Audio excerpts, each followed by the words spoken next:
Hi, welcome to our webinar, Understanding the NIA, How to Read and Respond to an OSEP Notice Inviting Applications. This webinar is being hosted by the Dream Center, so welcome to the Dream Center. Dream Center is an OSEP-funded National Technical Assistance Center, and the word DREAM stands for Delivering Resources, Education, Access, and Mentorship. I'm Liz Kramer. I'm a professor of special education at Florida International University, and I'm also the executive director of the Dream Center. Dream Center is a partnership between FIU, Morgan State University in Maryland, and United Tribes Technical College in North Dakota. And we are committed as a technical assistance center to supporting programs that develop and train early intervention, early childhood special education, and related services faculty at institutions of higher education with the purpose of enhancing program quality, expanding grant access, and fostering collaboration. So we provide technical assistance to universities across the country in hopes of helping to develop and enhance high-quality degree and certification programs in the area I just discussed. One of our main priorities is to help those institutions secure federal grants with the purpose of preparing special education personnel who are highly qualified and well supported to work with individuals with disabilities and their families. We do this because of our mission statement, which you can read here. But our overall goal, which is why we're presenting this information for you today, is to increase federal grant submissions, securing funding, and supporting program sustainability to help target the shortages of skilled special education and related services personnel.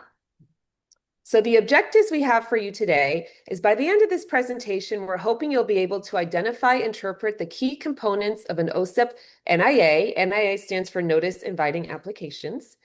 We're also trying to help you strengthen alignment between any proposed project ideas you have and the current NIA, which was just recently released, which is the fiscal year 2026 OSEP 84.325K competition.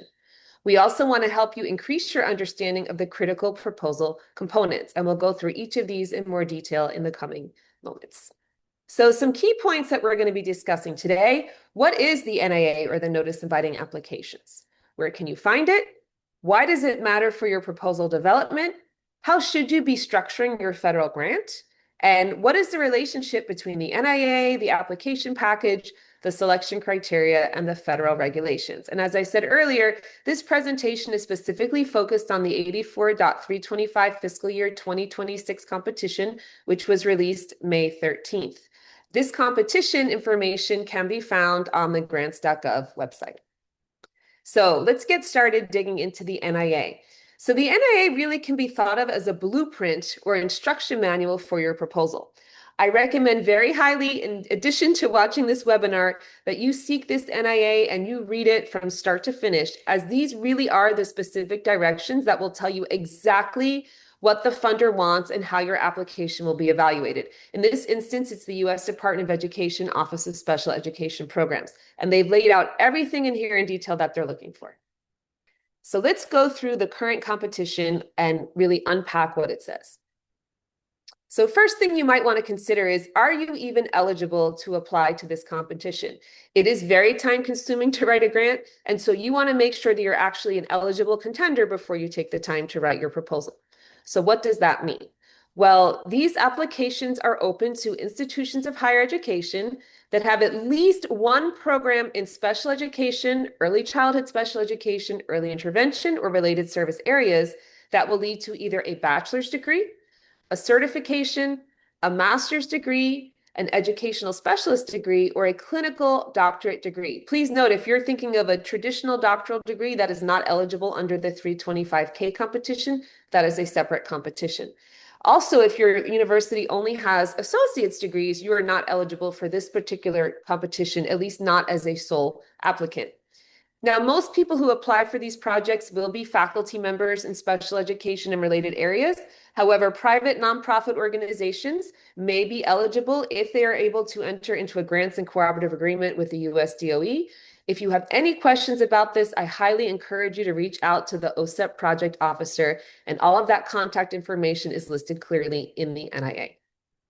So the other thing to consider, if you do match the first criteria on the last slide, is, do you have a program or a project you want to propose that's in line with the program that OSEP is looking to fund.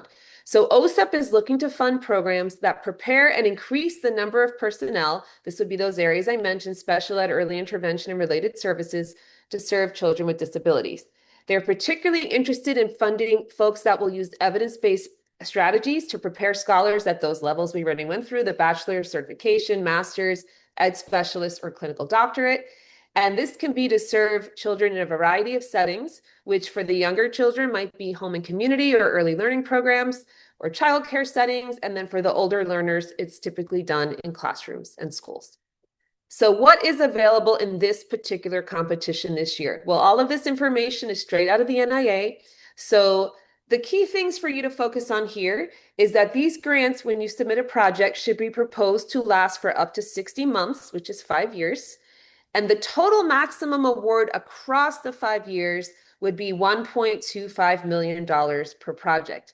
Now, you would need to budget that across 5 years. And so if you budgeted evenly across the 5 years, that would be $250,000 a year. Something important to note is that there is an award ceiling of $350,000 per year. So what that means is if you budget for a particular year to go above $250,000, that is allowed. You can go as high as $350,000 in 1 year, but that means that other years would need to be lower than $250,000, as the maximum project award would be $1.25 million across those 5 years. And we'll talk shortly about a planning year. That might be an area in which you need to adjust the amount of funding per year to accommodate. But the important thing to note here is the maximum possible award is $1.25 million. The most you can request in any 1 year would be $350,000. Okay, so the way that the NIA is broken down, it spells out for you the absolute priorities, and these must be addressed in order to be eligible for funding. There's also competitive preference priorities, which I'm going to speak about shortly, which are optional, but the absolute priorities are absolutely required. So if you're not able to meet these absolute priorities, you are not going to be funded and you would not be a good match for writing for this competition.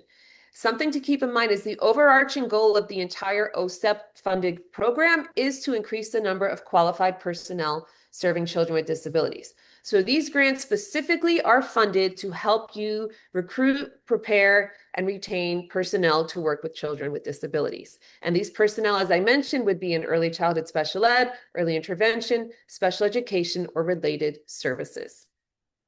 So what do we mean by related services? Well, if you are somebody who teaches in the area of related services, we've listed here the eligible related services according to OSEP that can be considered for funding in this program. So if you're preparing individuals to work in any of these related service fields, then you could be eligible to submit to this competition. Within the competition, applicants must also select one of two focus areas. So focus area A covers our early childhood special education and early intervention applicants. So those would be infants, toddlers, and preschool age children with disabilities.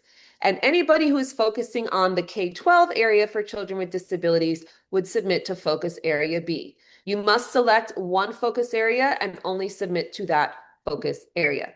One other thing to note is that each university is only allowed to submit one application per university. That's not per PI, that's per university. So your university, if you are submitting, can select to submit one project, and it would need to be to either focus area A or focus area B. Now, I did mention competitive preference priorities. These are optional. You either qualify for these points or you don't. This year, there are two different priorities. Each is worth 5 points if you meet them. So you would either have 0 points for this priority or 5, for a total of 10 possible priority points if you meet both. The first competitive preference priority is for projects that are implemented by either a historically Black college or university or by a tribally controlled college or university.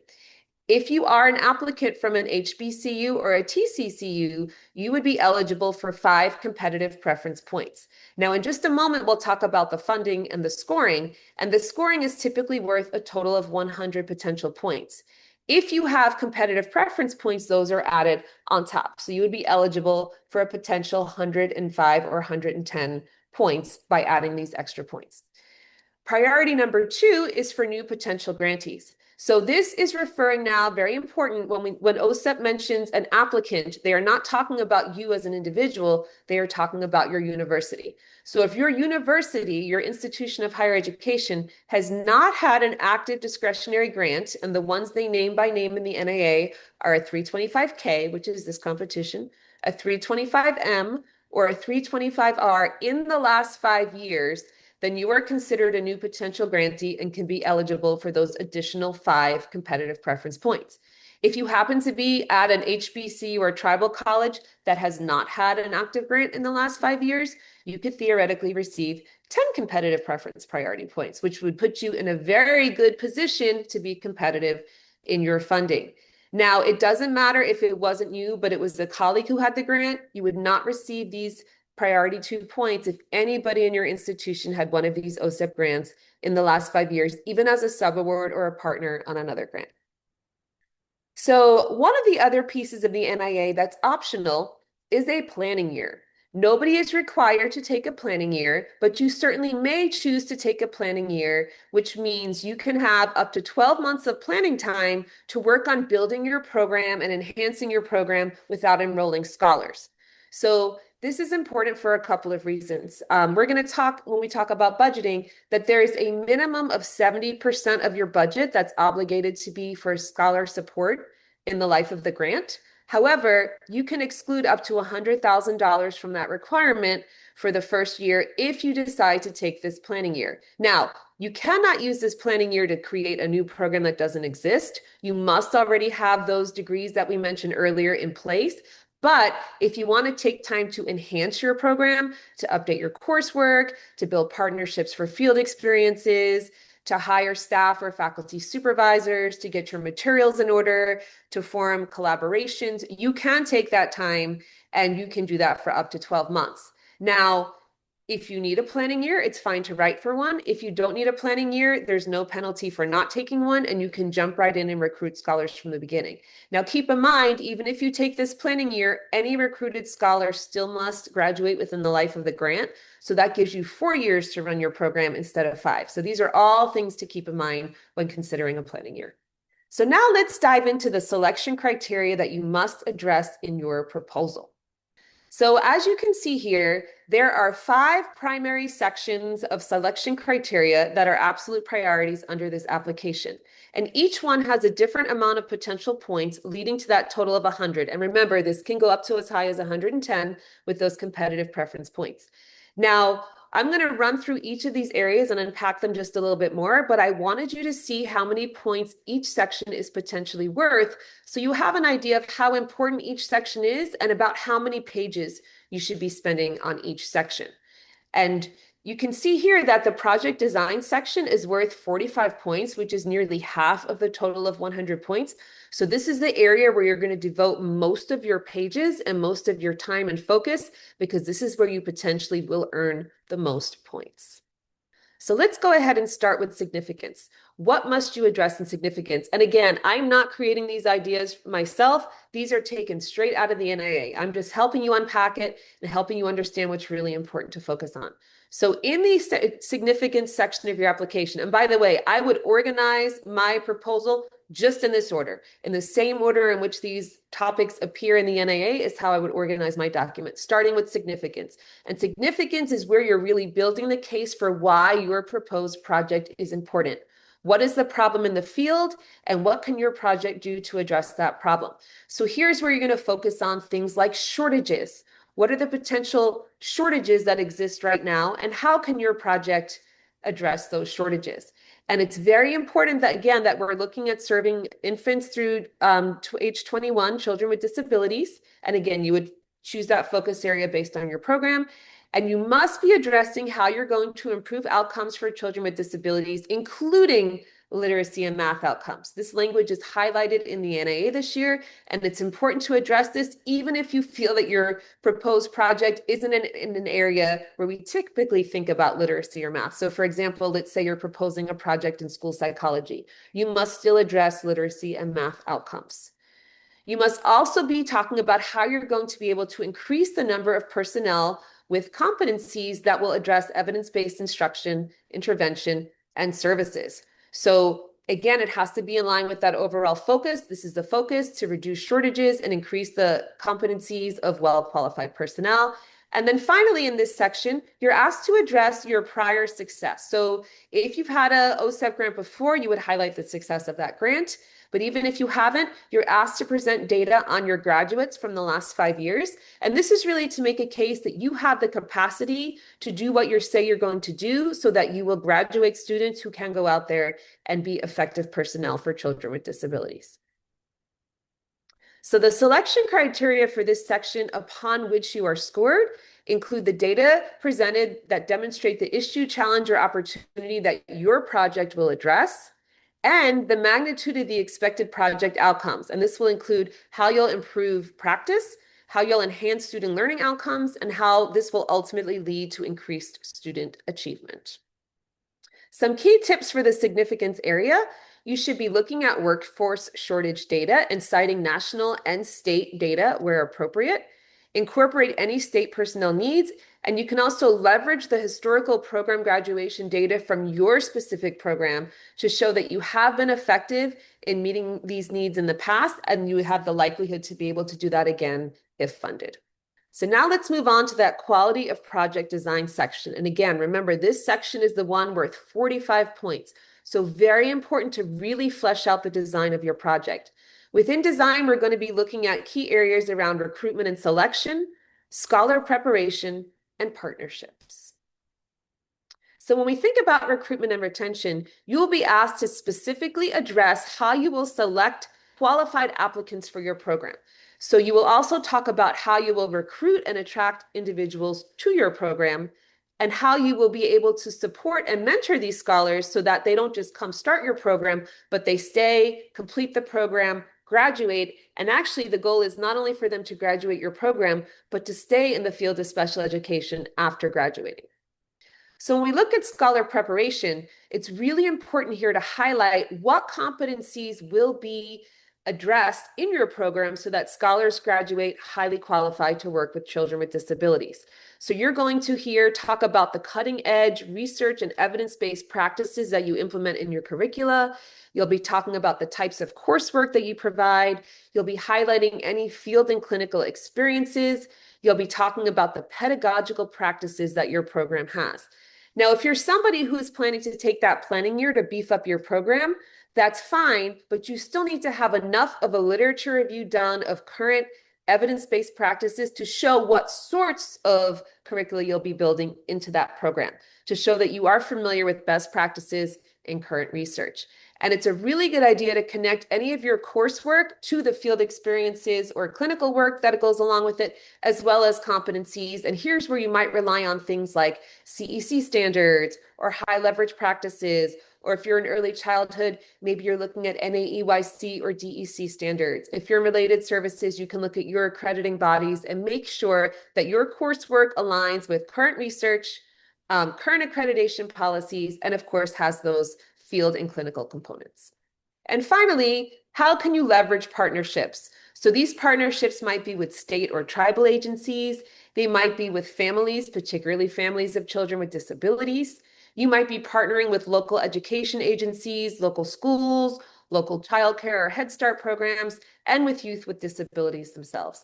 And so you will be required to have at least one letter in your appendices from a state or a local education agency showing that there's a commitment to partner and that you will be able to offer clinical and practical experiences for your scholars if you're funded. Reviewers in the selection criteria section, again, that's where you will receive the points, will be scoring you based upon whether or not you're using current evidence-based practices, whether you provide meaningful training and capacity building opportunities, and whether or not your proposed project strongly aligns with and addresses all of the competition's priorities. And those are all those absolute priorities that we talked about at the start. The next section on which you receive points would be the quality of the management plan. And in this section, that's where you're going to describe key project personnel. So that will include the project director or the principal investigator, any co-directors or co-principal investigators, Maybe you have a project coordinator, maybe you have an external evaluator, maybe you have consultants. That's really up to you. Here's where you're going to describe those people and describe the roles and responsibilities they hold, as well as what qualifications they hold to be ready to fulfill those roles. Here's where you'll also present your management plan so that you can show the reviewers that it is feasible that you'll be able to accomplish everything you say you're going to do on time and within budget. So that's where you're going to really be wanting to address the potential timeline for activities, the milestones to show that you have a way to measure that activities have happened the way you said they will.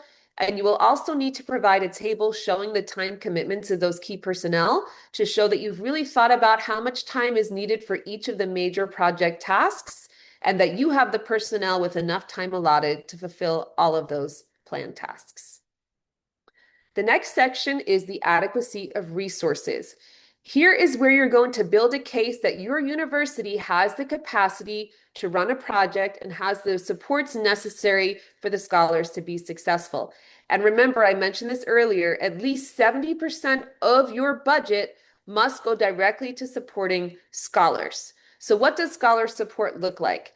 That might be you covering all the tuition and fees for students to attend. It might be you providing funds for books, materials, and supplies. You might be covering student health insurance through the university. Now, you may also be including some extra expenses involved in attending school. And allowable expenses here include childcare, transportation, room and board, cost of living. You might be providing a stipend so that individuals can be full-time students and not have to have outside employment so they can better finish the program. And you might also be building in funds to provide to scholars to travel to conferences to present their research or increase their professional development. Now, in addition to what you're providing for scholars, you do want to show that your university has other supports besides those direct funds they're receiving. And that might be things such as, do you have a counseling center? Do you offer mentors? Do you offer tutors? Might you be supporting scholars in learning how to pass the praxis exam? So there's all sorts of other supports that might be here described under adequacy of resources. The final section on which you're scored is the quality of evaluation plan and other evidence building. And in this section, you must include your aligned evaluation methods that include qualitative and quantitative measures that are thorough and feasible, and that always tie back to your project goals and outcomes. Now, OSEP wants to also see that you have ongoing performance feedback. So you're not just collecting data at the end or at each year for a report, but you have formative and summative data collection, as well as interim data collection, and that you're using that formative data collection to guide future project progress or showing that continuous improvement loop. When you think about different ways that you're going to evaluate your project, your evaluation should measure at least 3 key areas here. How well the scholars are progressing through your program, how effective your program is at meeting its goals, and what are the workforce outcomes, or how well are your scholars prepared to go out in the field and impact change on those infants, early childhood children, and K through 12 learners.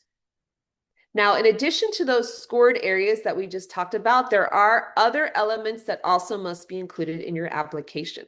So there are 2 appendices required, and then there's some others we'll talk about as well. But Appendix A is the one appendix that all reviewers must look at. And here is where you can put any charts, tables, or figures so that you can save space within your narrative itself, yet still have all of this required information for the reviewers to see.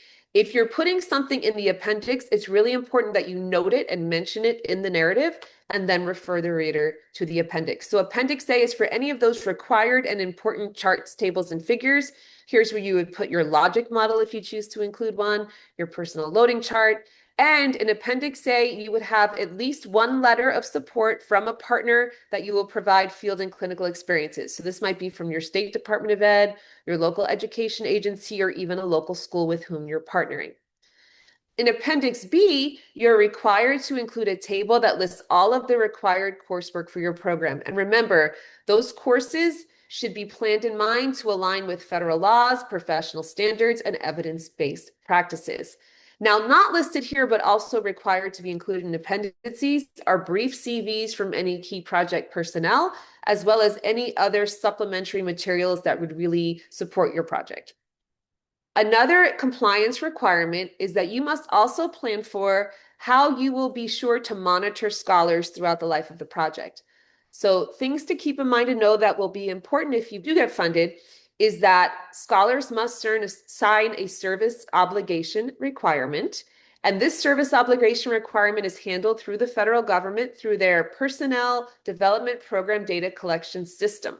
This is a system that OSEP has to track data on any of the funded scholars. So here's where they'll monitor how much funding a scholar has received, and then they'll monitor that a scholar can pay back this service obligation through teaching or working with children with disabilities once they graduate.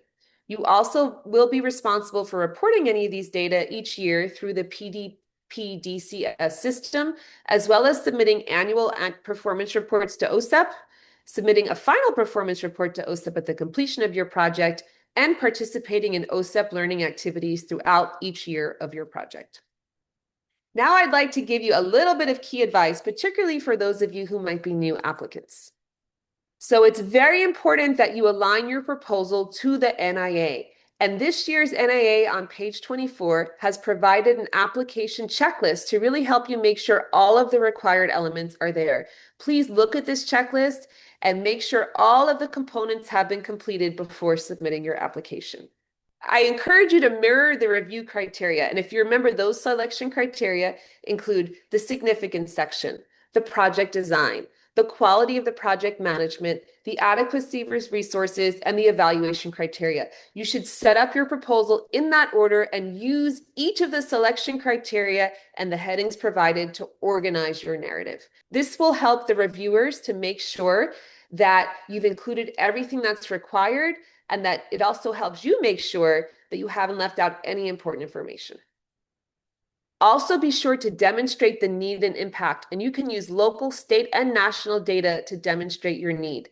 You should really be focusing on the issue, challenge, or opportunity that exists and why your project will be important, how likely you are to have the outcomes that you say you will, and what contribution you can have to improving teaching practice and student achievement. Be sure that at least 70% of that budget is directly in support of scholars. Work now on building those strong partnerships. If you already have great partnerships for field experiences and clinical placements, be sure to highlight those. And if this is an area of growth, be working really hard now on building those relationships so that by the time you start scholars, you have those partnerships in place. And finally, I encourage you to reach out to us here at the Dream Center for support as you write your proposals and along the way. And my colleague, Dr. Silva, is going to take it from here and let you know a little bit about what we offer here at the Dream Center. Hi, everyone. My name is Dr. Silva. I am the Universal Technical Assistance Program Director here at the Dream Center, and I'm happy to share with you today some of the supports that are available to make sure that you are able to complete and submit a very competitive proposal. First thing I would like to invite you to visit is our website. This is our main hub where you'll find resources, tools to be able to support and strengthen your programs, your services, but most importantly, find the resources that you need to help you with your 325K grant submission proposal. Once you visit our website, it will automatically prompt you to subscribe to your newsletter, and I highly encourage that all of you take the opportunity to do this. We are always releasing new information, key resources, new tools, and there's a new tool that we're working on right now that I'll get to in a minute that will be coming out soon. And if you're subscribed to our newsletter, you'll be the first ones to know about it. Our YouTube channel, you can locate it at Dream TA Center, already has several different videos related to OSEP grants and different components of it that can help you improve your programs and also help you find different resources and more information. You can also use it to share with your colleagues who maybe already have some existing grants to help everybody strengthen their resources, their programs, and anything else that you may consider necessary for your grant proposal development. And make sure you subscribe also because that's where you'll also find the newest videos. Our resource hub is probably going to be your favorite place right now. So our resource hub currently has over 210 resources and it continues to grow. It is available to anyone and everyone who accesses our website. Once you go to our website, you'll see on the top navigation bar where it says Resource Hub, and here you'll find plenty of resources that can help enhance and inform different components of your grant proposal. It'll provide you with different information related to early intervention, early childhood special education. You can find resources for special education and related services. And the resources that we have available for you are a very different curated list of resources. So you may find data reports, you may find publications, standards, faculty guides for providing instruction to their programs, recent publications that came out related to teacher workforce and the needs that we have, especially when it comes to those critical areas of literacy and math that you want to make sure that you touch on your grant proposal. You'll also, if you are successful in your grant submission and you're awarded a grant, you will find resources there for grant management, different information briefs, and so on. So I highly encourage all of you to visit the Resource Hub and share the Resource Hub with all your colleagues because there's several different resources there that can help you. A couple of the tools that you'll find on there that were created by the Dream Center, one you'll find very helpful right now for your endeavor in your 325K grant submission is the resource on improving alignment in 84.325 grant applications, avoiding common missteps. So these are common missteps. Again, they have been provided to us and vetted by experts in the field who have vast experience in grant writing, and they've helped us identify several different missteps that are commonly occur in grant submissions that they've seen. So you can find it right now on our resource hub. Another resource that you'll find supportive is the proposal development checklist. So it's a checklist that reminds you of all the different pieces that you want to make sure that you have in your grant proposal and make sure that you have it ready to submit. It also helps you identify who on your project team is the lead on that specific task that you're working on and any additional notes that you need to keep track of. And coming soon, as in perhaps when you're watching this video, it's already available on our website, is the new NIA roadmap. So this is a checklist that's helping you prepare these competitive applications. It is aligned to the 84.325K funding year 2026 NIA that was just released. And it is about to hit our resource hub. So make sure that you look for it. It may even be available once you see this video. A few takeaways in closing for today. We'd like to remind you a few important things for writing a competitive proposal to help you with those strong OSEP proposals. So first and foremost, clearly address the absolute priority. That is the most critical area that you want to address in your proposal. And like Dr. Kramer had mentioned, you have the opportunity to address those two competitive priorities. But again, those are optional. The one that you must absolutely address fully is the absolute priority. Also, make sure that your proposals align carefully to the selection criteria for each of the different areas of the application. The more that you can align it and show the cohesiveness in your plan will definitely support your proposal. Make sure that you demonstrate the workforce need in your area, in your state, in your program. Include strong scholar preparation models. So definitely make sure that you're including how you're going to support these scholars, your plan to support them, are there mentorship opportunities for them? And also that when you're preparing them, that you're providing them with evidence-based training experiences, and you're using those evidence-based practices, the most current ones, to address all the specific things in your focus area that they will need to go on and help children with disabilities. And of course, include a very clear evaluation plan, how you plan to evaluate your grant throughout the entire cycle, and how you continue to support the scholars in your program. We invite you to stay connected with us. Please check us out on social media outlets. You can find us on Facebook, Instagram, X, Threads, LinkedIn, and YouTube.